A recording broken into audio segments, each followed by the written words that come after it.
ailleurs, une élection de représentants qui allaient dans les instances lointaines se perdre dans des débats inutiles. Si l'on fait de la sismologie, et la politique ne nous épargne jamais de tremblements de terre, l'élection européenne joue, nous le constatons cette fois, comme la réplique de l'élection présidentielle. La voix du peuple porte la révolution du bon sens. Un bon sens dont sont généralement privées les oligarchies parisiennes. Elle libère une intelligence collective qui fait prévaloir une vision cohérente et construite. Dans le contexte de la saine révolte populaire des Gilets jaunes, cette élection européenne du 26 mai 2019, répétez-le partout, le 26 mai 2019, offre l'occasion de dénouer la crise politique née de l'aveuglement, de l'intransigeance, du mépris de classe, de la spoliation fiscale et de la déconnexion humaine d'un président dérangeant dans ses attitudes, inquiétant dans ses comportements, incompétent dans ses fonctions.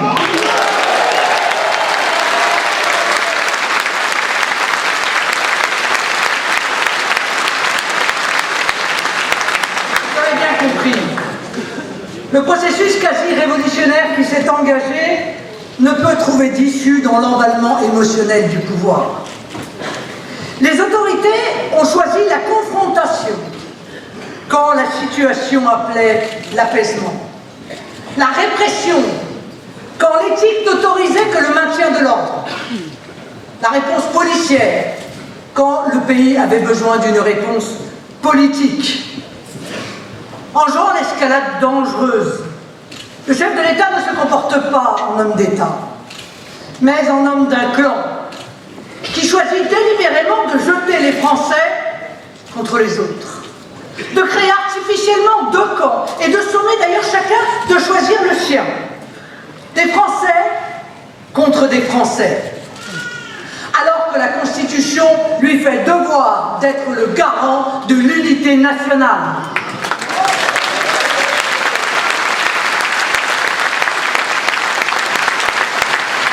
Le premier responsable de la situation, c'est lui.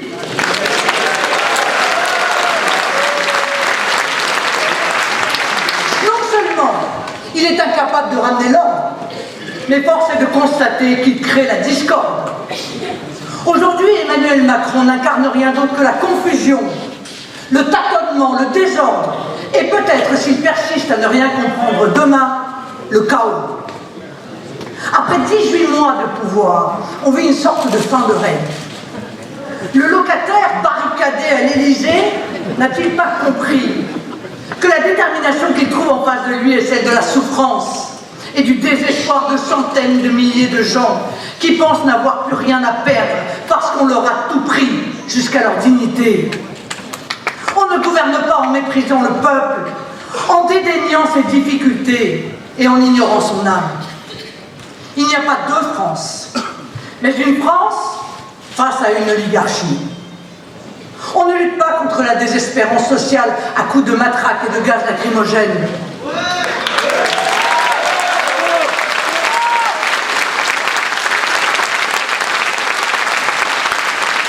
On ne peut, de manière crédible, appeler au dialogue quand on injurie et qu'on tente de criminaliser le mouvement avec lequel on prétend vouloir débattre.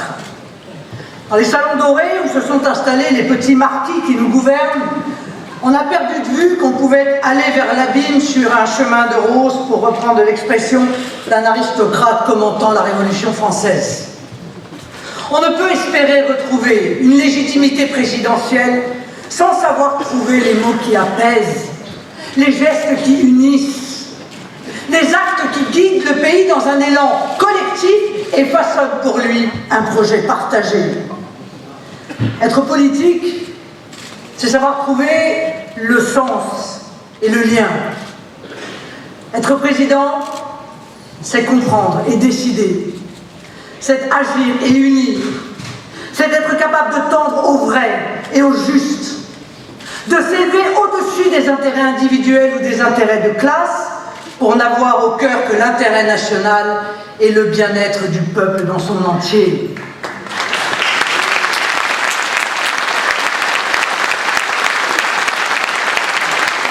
La marche d'un pays ne peut se faire en laissant des millions de gens sur le bord de la route. Pas plus que le pouvoir ne peut être personnel, une politique ne peut être au service exclusif d'une caste, d'un petit nombre, eussent-ils une haute opinion d'eux-mêmes. Oublier que la solution est politique, c'est prendre le risque d'entraîner le pays au mieux vers un ressentiment insurmontable qui concourra au délitement du lien national, au pire, vers une aventure où même le pire deviendra possible. À ce stade de rupture avec le peuple, si Emmanuel Macron n'a pas la sagesse de changer de politique, s'il n'a pas la sagesse de se tourner à nouveau vers le peuple par une dissolution pour en appeler au jugement démocratique, alors l'arbitrage démocratique devra venir des élections européennes du 26 mai 2019.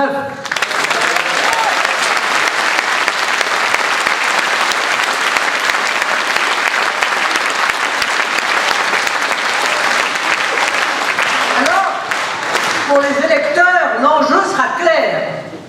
Il s'agira de battre Macron.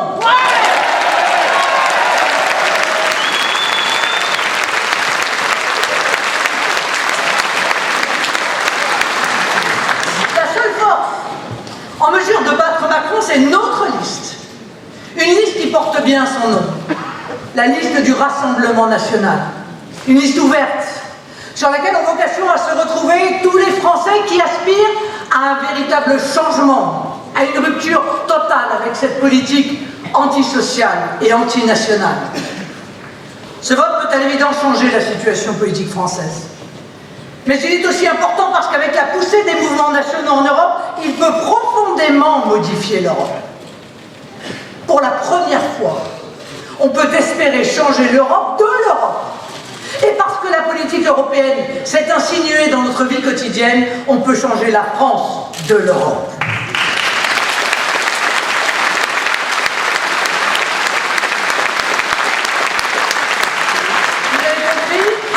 Cette élection est une occasion de prendre Macron sur les deux fronts, en France et en Europe.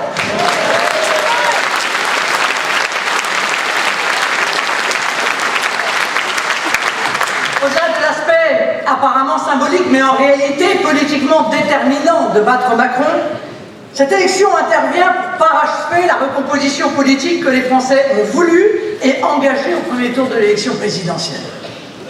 Le clivage nationaux-mondialiste s'impose définitivement avec la disparition du PS et l'implosion de LR. Même les insoumis sont traversés par ce clivage. En nous rejoignant, la droite populaire avec Thierry Mariani et Jean-Paul Garot entérine ce grand mouvement tellurique qui bouscule les habitudes et les situations politiques. Voyons ici, dans cette belle salle de la Mutualité, se constituer la grande alliance des patriotes français.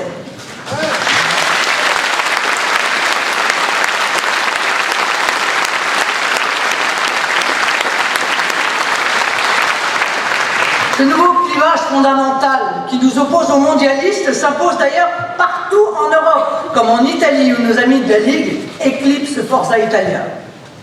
Demain, au sein du Parlement européen, autour de cette nouvelle structuration politique, deux blocs idéologiquement opposés se feront face.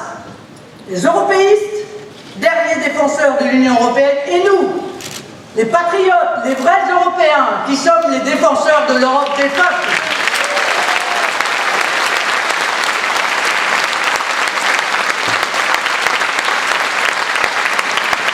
Pourquoi dis-je les vrais Européens? Parce que je crois que l'Union européenne a usurpé l'idée européenne. Je crois que cette organisation fédéraliste déconsidère la belle idée européenne par ses échecs, ses soumissions, sa vision carcérale, ses pratiques totalitaires, sa volonté de submersion migratoire du continent et donc de disparition de notre pays. Le Brexit est la preuve par l'exemple que l'Union européenne est un repoussoir. L'Union européenne est la pire ennemie des Européens, la plus grande menace pour leur identité, leur sécurité, leur avenir. L'Union européenne n'est pas l'Europe, mais son contraire. C'est parce que nous sommes Européens que nous sommes opposés à l'Union européenne.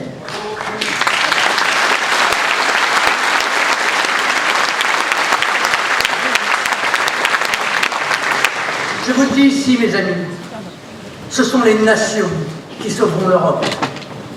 Le moment des peuples est venu. L'Europe, notre Europe, est plurimillénaire. Elle est née à Athènes, a grandi à Rome. Elle est riche de son héritage chrétien qui lui a donné la liberté comme valeur cardinale. Elle puise son irrépressible vitalité et son incomparable génie dans la longue histoire des peuples qu'il incarne, dans les cultures qui lui donnent ses couleurs, dans les langues qui chantent sa féconde diversité.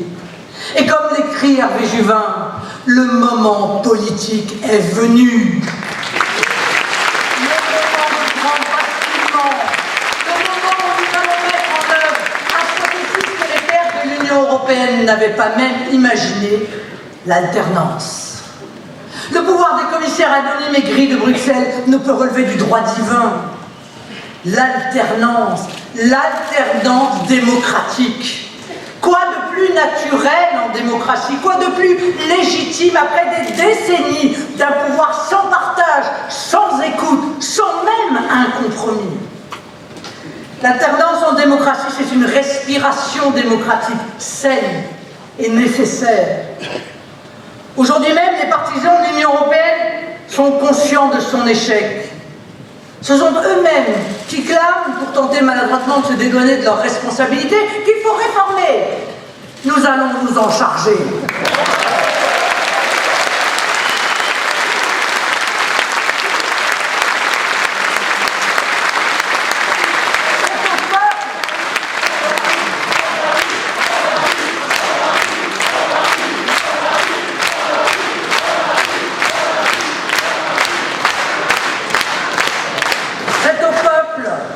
De décider de l'Europe qu'il souhaite.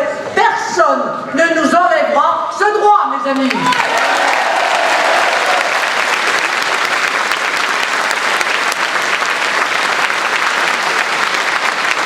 C'est ce que nous proposons en passant tranquillement de l'Union européenne à l'Alliance européenne des nations, selon un calendrier séquencé qui verra la reconquête de la souveraineté de nos frontières, de notre souveraineté législative, budgétaire et pour finir monétaire. Tout cela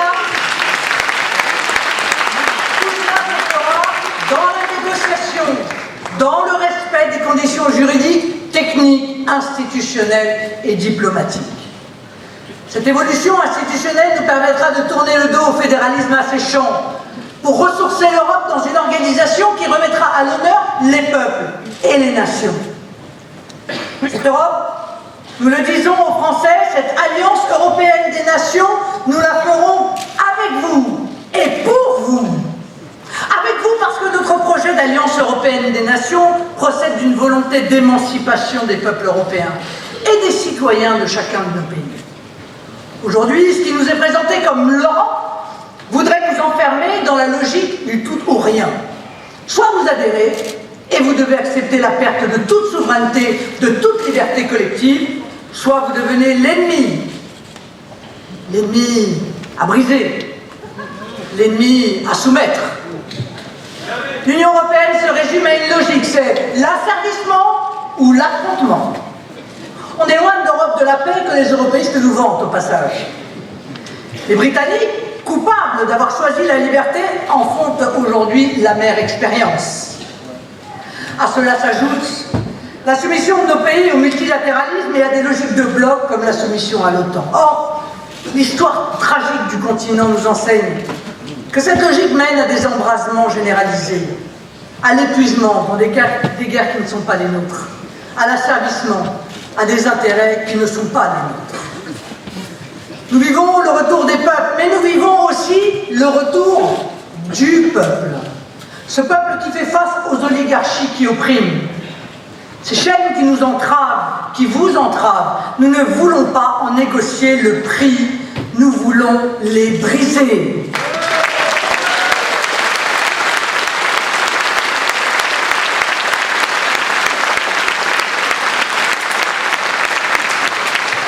Sur ce continent qui a inventé la liberté, qui l'a propagée dans le monde, comment imaginer que ce principe de vie n'inspire pas l'organisation de nos institutions européennes?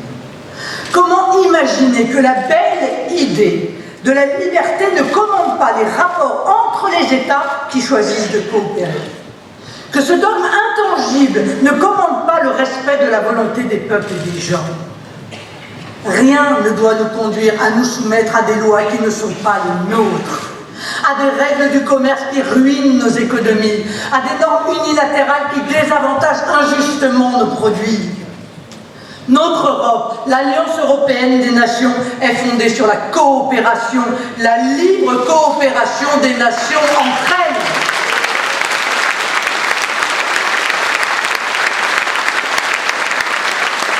La liberté est révolutionnaire, mes amis. La liberté est révolutionnaire. Cette émancipation que nous vous proposons concerne tant les peuples que les citoyens. Et en ce moment national, la France est riche de sa passion des peuples. Malheur à ceux qui ignorent le poids des votes, la valeur des référendums, la légitimité des particularismes ou piétinent nos valeurs de civilisation, comme cette décision récente de la CEDH qui reconnaît la possibilité d'appliquer la charia en Europe.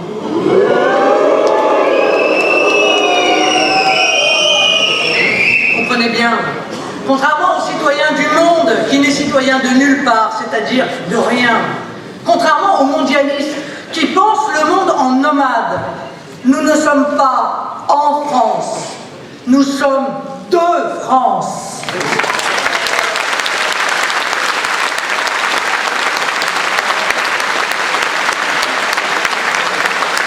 C'est à nous de décider qui rentre chez nous, qui y reste et, si nécessaire, qui est invité à repartir.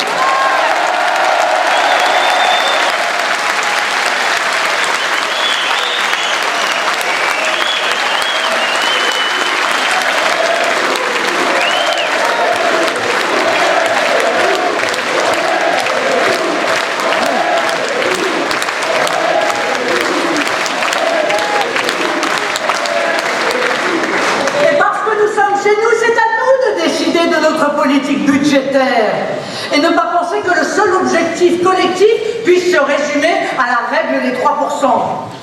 C'est à nous de décider où va notre argent et même de décider que nos compatriotes et que nos entreprises sont prioritaires chez nous.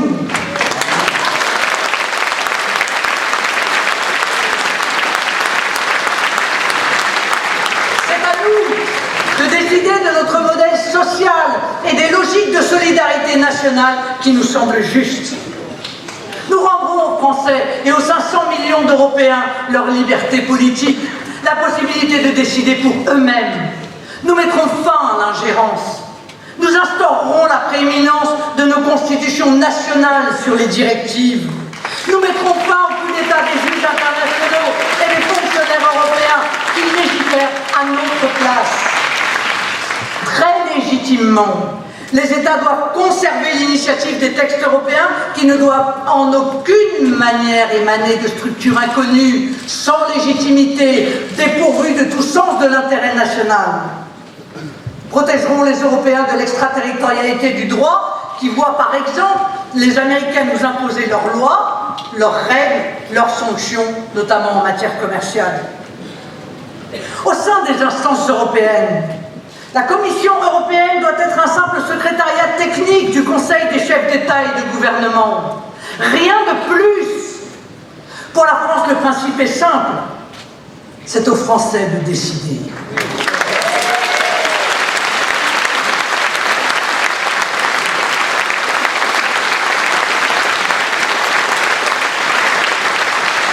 Nous voulons sortir d'une conception de l'Europe exclusivement marchande, juridique, punitive, et trouve le moyen d'être à la fois autoritaire et impuissante. Nous voulons sortir de l'idéologie mondialiste qui prépare une société où domine le je avant le nous, l'individualisme avant l'altruisme, la cupidité avant la solidarité.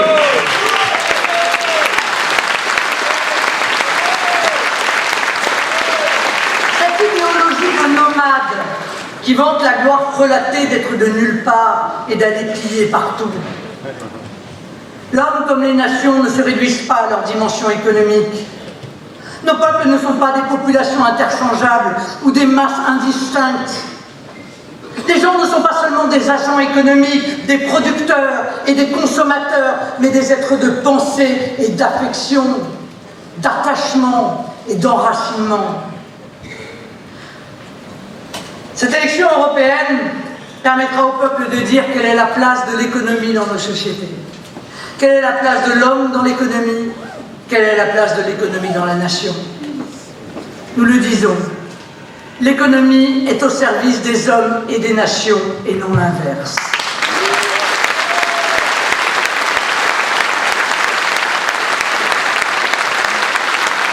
C'est tout le sens de notre engagement. Le bien-être des hommes, la prospérité de la nation. La libération de l'Europe que nous appelons de nos voeux exige de remettre l'économie à sa juste place, de remettre les oligarchies au pas, et surtout de mettre l'homme et la nation au cœur du nouveau projet européen.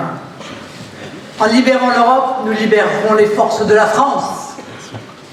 Cette triste Union européenne est conçue comme un terrain vague économique, où règne la loi de la jungle d'un libre-échangisme insensé. La concurrence déloyale généralisée, la tyrannie des grands groupes, la toute-puissance des financiers, le dumping social, l'évasion fiscale, il ne peut en sortir que le chaos.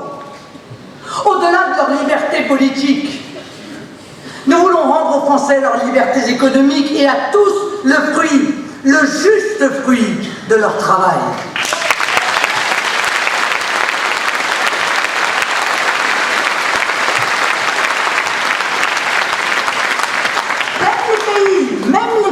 Les plus libéraux économiquement connaissent des règles qui régulent les excès de la cupidité.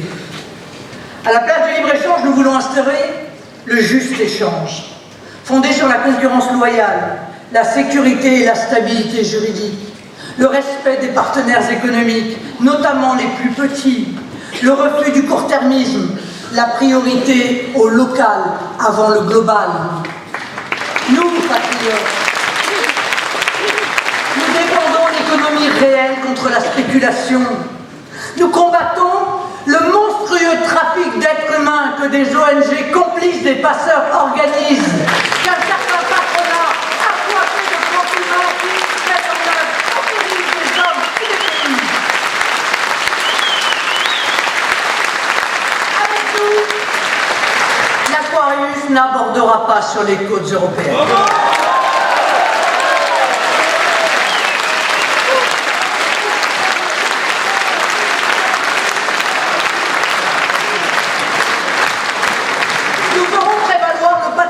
Économique, comme le font, somme toute, toutes les nations du monde. En tout cas, toutes les nations libres du monde. À côté de la responsabilité sociale de l'entreprise, nous instaurerons la responsabilité nationale de l'entreprise, la RNE, qui permettra par exemple de favoriser dans les marchés publics les entreprises qui ne délocalisent pas, qui privilégient l'emploi français, qui travaillent à la prospérité du pays et servent ainsi la nation. Le localisme, produire, consommer et recycler au plus près. Le localisme qui concilie économie et écologie sera promu, contribuant ainsi à la revitalisation des territoires oubliés, à l'emploi local, à l'aménagement du territoire. Nous garantirons à ceux qui le souhaitent le droit de vivre et travailler au pays.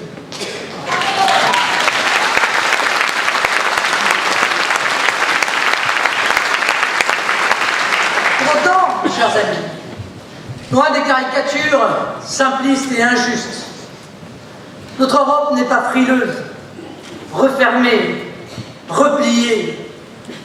Elle est innovante, conquérante et collaborative, en ouvrant les synergies sur les grands enjeux de demain, l'intelligence artificielle, le numérique, les énergies, avec le développement par exemple de l'hydrogène, la nouvelle économie participative, les biotechnologies ou les nanotechnologies.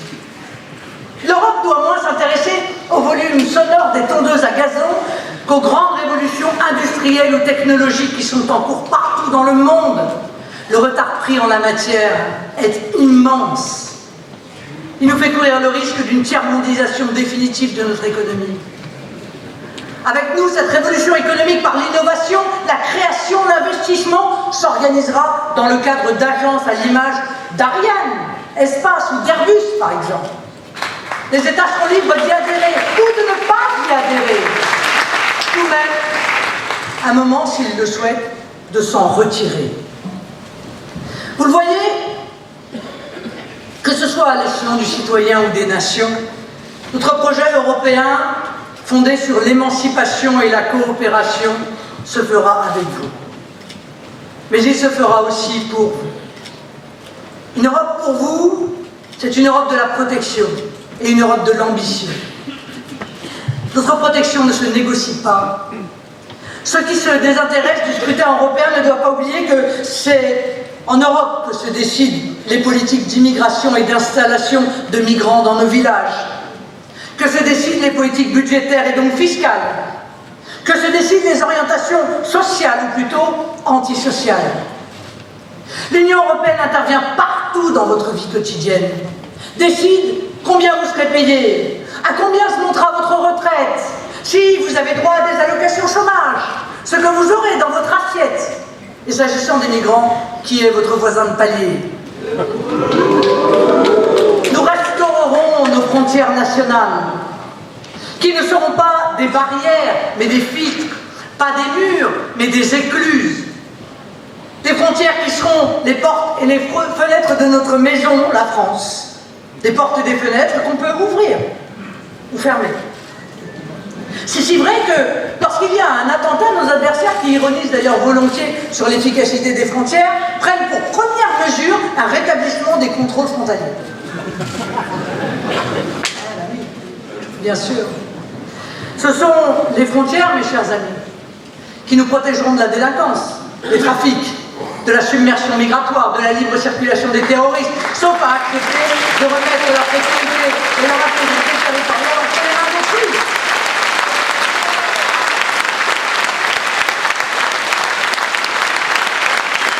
Sauf à accepter de remettre les frontières extérieures de l'Europe au pays le moins diligent. C'est aux États et à eux seuls de protéger leurs frontières. Pour nous, Frontex n'est qu'une force supplétive à laquelle un État doit pouvoir ponctuellement faire appel en cas de crise grave, quand il risque d'être débordé par un afflux migratoire. Mais la question de notre sécurité dépasse largement la sécurité physique face aux menaces plus insidieuses. Nous ne pouvons pas faire l'impasse sur notre sécurité numérique, alors même qu'aujourd'hui, nos données personnelles ou professionnelles, les données stratégiques de nos entreprises ou de nos administrations sont mises entre les mains de sociétés américaines aujourd'hui et chinoises demain. Pas davantage, nous n'acceptons que notre sécurité alimentaire puisse être sacrifiée aux logiques commerciales des suicidaires traités de libre-échange qui nous sont imposés. Notre protection, c'est aussi affaire de régulation. Et puis, la protection, c'est celle de notre patrimoine naturel. Il n'y aura pas d'avenir sans une politique du vivant, ce qu'Hervé Juvin appelle la civilisation écologique. Elle vise à protéger les écosystèmes humains, la diversité des espèces, des forêts, des océans. C'est là un enjeu auquel nous sommes confrontés au seuil de ce 3e millénaire.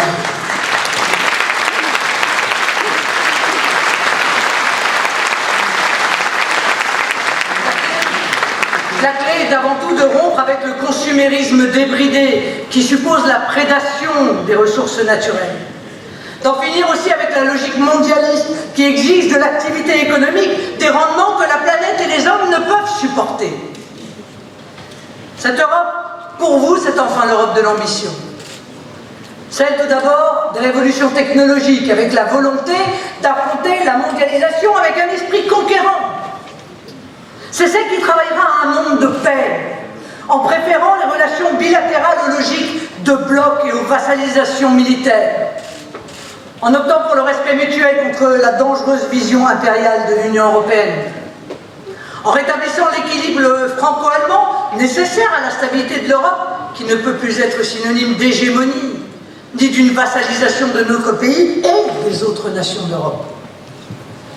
Notre ambition européenne est celle du rayonnement culturel de nos nations, avec la fierté de ce que nous sommes et de ce que nous pouvons apporter au monde. Enfin, l'ambition européenne d'un parti civilisationnel comme le nôtre réside dans la défense et la promotion de nos valeurs, de nos modes de vie, de nos identités. Nous voulons réconcilier l'Europe avec elle-même, avec son histoire, avec ses intérêts dans un monde riche de la diversité des peuples, des civilisations et de la vie.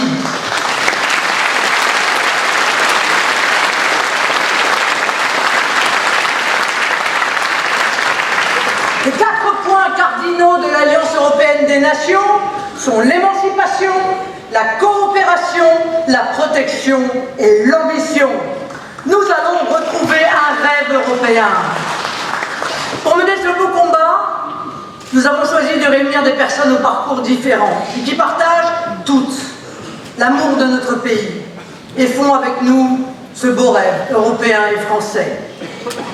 Et pour conduire cette liste, mes amis, ce n'est plus une surprise pour vous puisque son nom a été dévoilé, nous avons fait confiance à un militant chevronné, puisque malgré ses 23 ans, il s'est engagé à 16 ans et a gravi un à un les échelons grâce à son travail, son courage et son énergie. Il a grandi dans une famille modeste de Seine-Saint-Denis, département qu'il a animé pour le Front National dès l'âge de 18 ans. Il devient conseiller régional de la région Île-de-France à 21 ans et crée le collectif Banlieue Patriote. Il est un produit de la méritocratie républicaine et militante. J'appelle Jordan Bardella.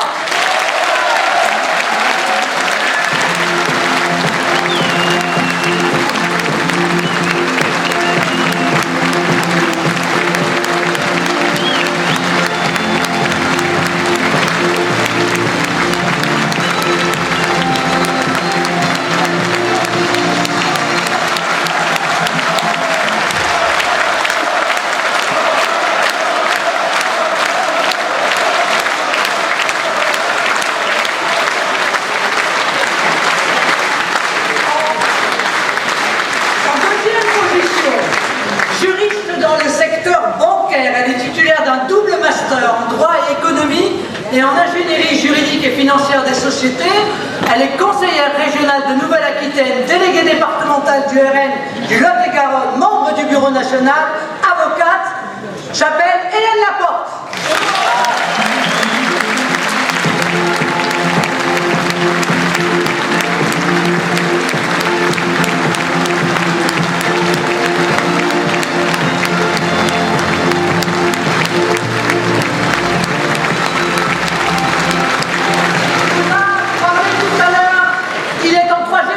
Il a été vice-président de l'UMP, député du Vaucluse et des Français de l'étranger, ministre sous la présidence de Nicolas Sarkozy. Il est le fondateur du courant de la droite populaire à l'UMP. Il nous rejoint, Thierry Mariani.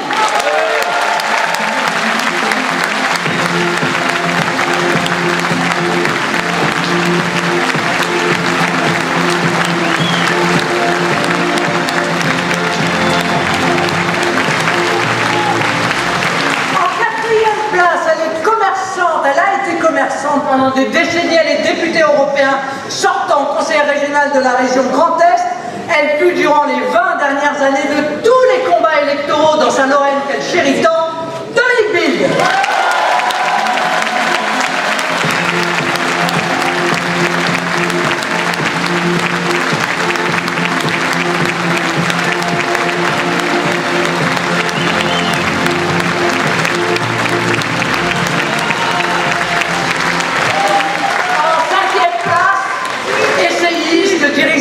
De réflexion et d'un groupe d'analyse stratégique, et je rajouterais bien géopoliticien et économiste. Il a analysé les dérèglements géopolitiques du monde, les effets de la financiarisation de l'économie et a récemment particulièrement approfondi sa réflexion sur l'écologie, la préservation de l'environnement et de la biodiversité. Il a écrit une dizaine d'ouvrages dont Le mur de l'Ouest n'est pas tombé, Le renversement du monde politique de la crise, Le gouvernement du désir ou encore le dernier, Le moment politique qui, je n'hésite pas à le dire, inspire notre projet européen. J'appelle Hervé Juvin.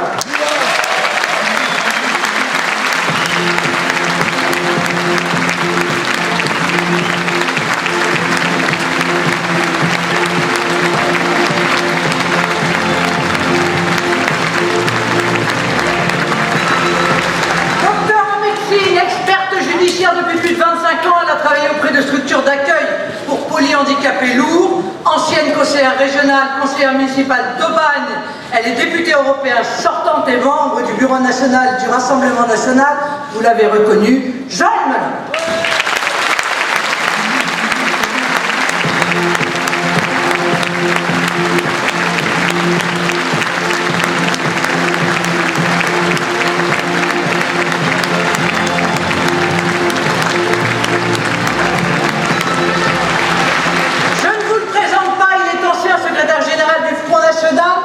Il est président du groupe Rassemblement National au Conseil régional de Normandie, co-président du groupe ENL au Parlement européen, membre du bureau exécutif du Rassemblement National, Nicolas Bay.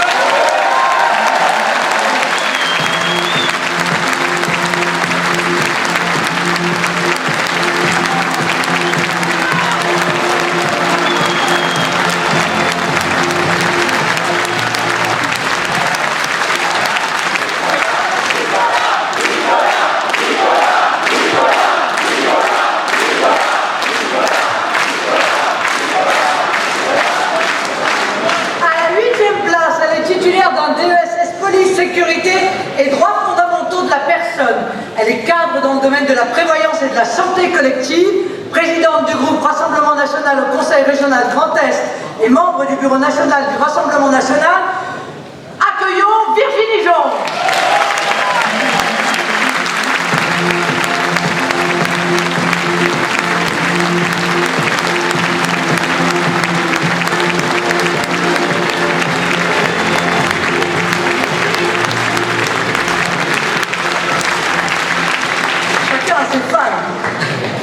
La personnalité en 9e place vous a exprimé tout à l'heure les raisons de son arrivée auprès de nous. C'est un magistrat, avocat général, jusqu'il y a quelques jours.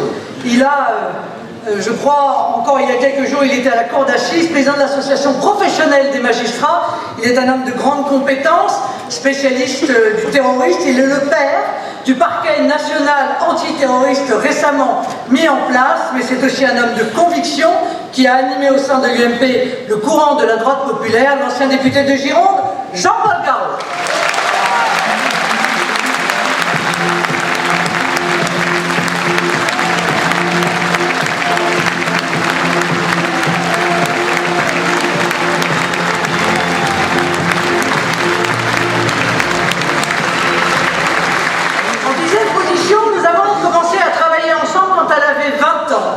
Elle militait déjà au Front National. Cette fidèle parmi les fidèles que vous connaissez tous, qui travaille à mes côtés depuis 25 ans, elle fut assistante juridique, puis mon assistante parlementaire durant 8 ans et enfin mon chef de cabinet. Je vous demande d'accueillir la membre du Bureau national du Rassemblement national, Catherine Griset.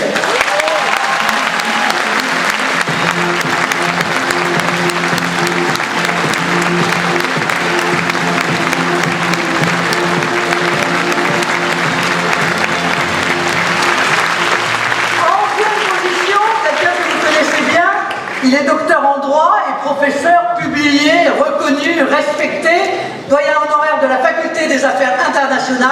Il est député européen sortant et président de la délégation française au Parlement européen, Gilles Le Breton.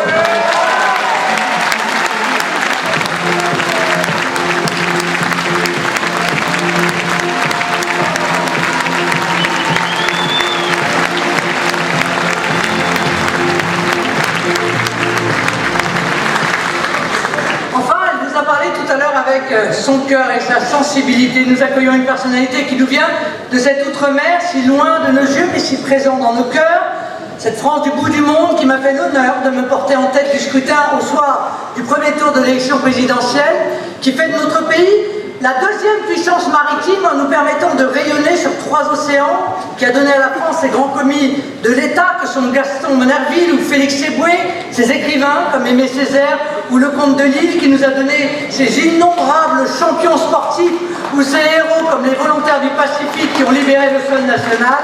Cette outre-mer, si souvent oubliée par la République, sera notamment représentée sur notre liste et au Parlement européen par Christiane Delannay-Clara.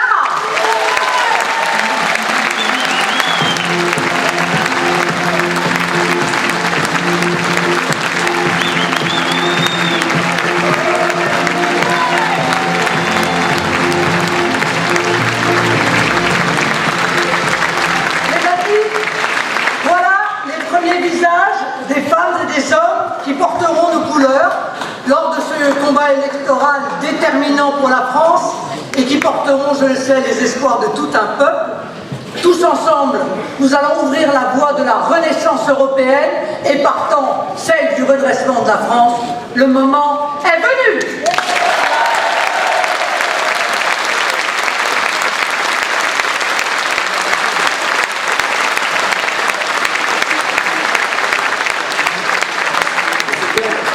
C'est elle qui nous a rassemblés, c'est elle qui nous a unis. Elle sera avec nous pour pousser cette liste. Marine Le Pen, notre présidente.